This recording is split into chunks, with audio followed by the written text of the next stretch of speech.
مساء الخير، يا مساء النور عليكم. حلقتنا النهارده حلقة مميزة فيها حاجات كتيرة. صفقة جديدة، نادي الزمالك والنادي الأهلي بيحاولوا يشتروا هما الاتنين في وقت واحد. حلقة كويسة ما فيهاش لا تعصب جمهور ولا أي حاجة. احنا طبعا ربنا يبعدنا عن تعصب الجمهور عموما، لكن خلينا نبقى موضحين أكتر إن نادي الزمالك داخل في الصفقة دي بقوة. داخل في الصفقة دي بقوة أكتر من النادي الأهلي، بحيث إن هو عايز يشتري اللاعب ده. فهو اللاعب ده أصلا لاعب كويس، باك يمين كويس، عنده قدره هجوميه كويسه. لكن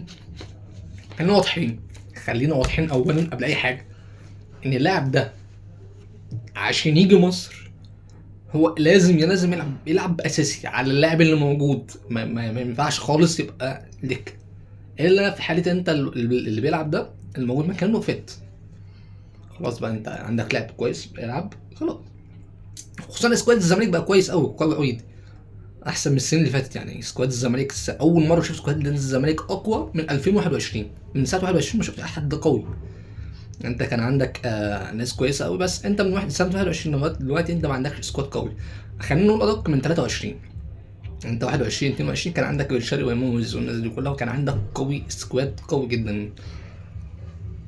اعتقد ده اخر الجيل اللي كان موجود 2022. ده اخر الجيل اللي كان بدايته من 2019، اخره كان 2022، كان برحيل بن شرقي. كمان هنقول كمان ان نادي الزمالك بيحاول التعاقد مع بارون اوتشينج.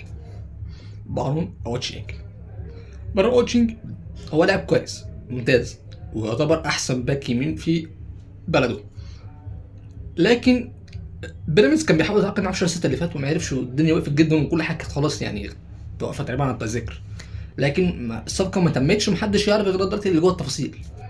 لكن الزمالك حاليا خلاص بيخلص، وجون اودوارد راح فسخ العقد بتاعه مع الفرقه بتاعت اللي هو بيلعب فيها حاليا، وكل حاجه خلصت يعني. وخلاص اتحاد الكوره كمان قاده، كان بالنسبه لاتحاد الكوره كان رافض اصلا فكره اللاعب ده يجي مصر، حس ان هو لسه صحه السن والكلام ده كله، وخلاص الوقت بتاعه خلص. لكن خلاص هو خلص الدنيا بتاعت النادي وخلاص الولد جه، انا فري. تمام تمام. نيجي النادي الاهلي بيحاول ايضا النادي الاهلي يتعاقد مع هذا اللاعب، لكن هو اللاعب ده من لما دخلنا دورنا وراه، لان اللاعب ده متابع نادي الزمالك على الانستجرام، وده من فتره قليله جدا، تقريبا من بدايه شهر 8. هو اللاعب ده متابع نادي الزمالك على الانستجرام.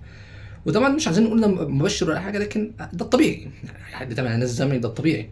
لكن اللي مش طبيعي ان لاعب بيتابع الزمالك وما يتابعش الاهلي، مع ان الاهلي اكثر شهره في افريقيا اخر 5 سنين.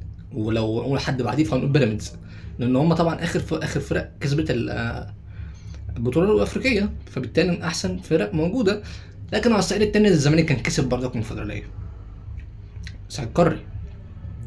تمام تمام، لحظه واحده. لكن خلينا واضحين مع بعضينا ان الصفقه دي لو تمت لنادي الزمالك او النادي الاهلي فهي صفقه قويه جدا، وخصوصا ان عمر جابر مش احسن حاجه، وخصوصا ان محمد هلال مش احسن حاجه.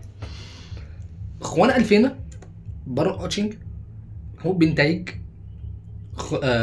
شوكو بانزا، اعتقد اجنحه كتيره وناس ممكن يعني بينتاج ممكن يلعب وينج شمال. اخو بارون اوتشينج ممكن يلعب وينج يمين، حاجه ما شفتهاش في الزمالك بقى كتير قوي قوي. يمكن احسن حد كان بيعمل الموضوع ده في نادي الزمالك كان هو مين؟ كان ياسر ابراهيم. حد يقول لي اسامه ابراهيم، اسف اسامه ابراهيم. كان حمدي النقاز احسن حد كان ممكن يعمل لك يلعب وينج يمين وباك يمين، كان يعمل لك شوط كروسات ما شفتهاش. كروسات حمدي النقاز كان كروسات تدرس بجد، بس كانت مشكلته دفاع. الراجل بيحب الفلوس، ومفيش حد بيحبش الفلوس عموما. حاجه كمان نادي الزمالك بيحاول التعاقد ويفسخ عقده مع اللاعب، ان هو يفسخ اللاعب ده عقده مع اللاعب اللي اقول لك دلوقتي ده هو امام عاشور. فاضل 3 سنين لغايه دلوقتي، وامام عاشور الزمالك بيحاول يفسخ مع عقده مع الاهلي عشان هو الزمالك يشتريه في فلوس كتير في الزمالك، فخلاص نجيبه. خلاص يعني هنجيبه خلاص. وده ماشي دلوقتي عمرو الجنايني و عدد من مجلس الاداره زي محمد اسمه ايه ده، حسام مندوب، معارف كتير. لكن ده بيحصل لإمام عاشور حاليا عرض على نادي الزمالك ان الزمالك عايز يرجعه تاني الفرقه بتاعته. دي اخر الاخبار اللي بقول لك عليها في الفرقتين اهلي وزمالك. اشوفكم فيديو جديد، سلام عليكم.